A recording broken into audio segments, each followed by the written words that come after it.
दरवाजा बंद कर दे।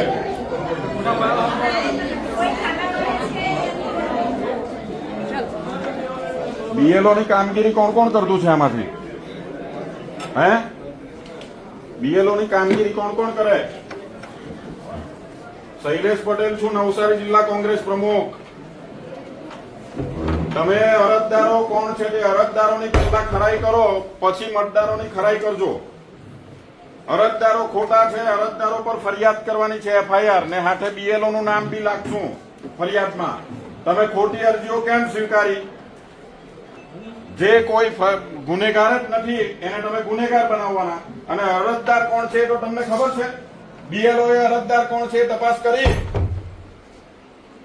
કેટલું ભણેલા છો? શિક્ષક છો ને બધા, એટલે કેટલું ભણેલા છો? કાયદો વ્યવસ્થા ખબર છે કે નહીં? હે, કાયદો વ્યવસ્થા ખબર છે કે નહીં? અમારી ઉપર કેસ કરજો, તમને બધાને છૂટ છે. પણ ખરાઈ કરવા માટે પહેલા અરજદાર કોણ છે, અરજદાર સાચો છે કે ખોટો છે તો તપાસ કરો. તમે શું કામ હેરાન થાવ? મતદારોને બી હેરાન કરો ને તમે હેરાન થાવ. અરજદારને પકડો પહેલા. ખોટા ચોર લુચ્ચા અરજદાર છે, આ ભાજપે કરાવેલું છે.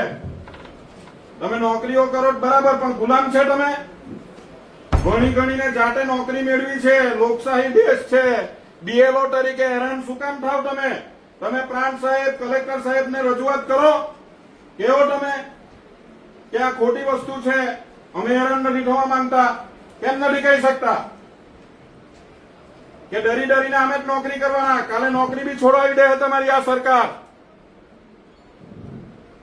ને ગુલામ બનાવેલા છે તમને. સુધરો, જાગૃત બનો. ને કલેક્ટર ને પ્રાંત ને કહો કે આ રીતની તપાસ અમારાથી નહીં થાય, પહેલા અરજદાર લાવો. મેં સાહેબ ને કીધું છે, આવતા નથી સાહેબ.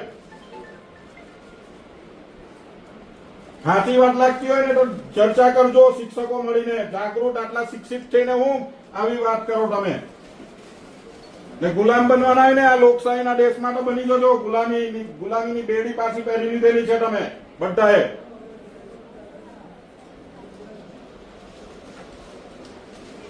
મુક્ત થાજો એમાંથી. શિક્ષિત છે આટલા. અમે તો લડતા છે ને સરકાર અમે લડતા આવવાના છે. અમને કોઈથી ડર નથી. તમારા માટે જ લડીએ, પણ તમે લોકોના માટે લડો.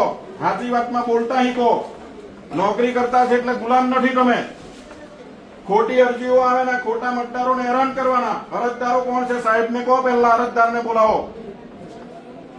ચોર ને લુચ્ચા લોકો અરજદાર છે. અરજદારના નામ ઠેકાણા એડ્રેસ નથી, અને તે અરજીઓની તમારે ખરાઈ કરવાની.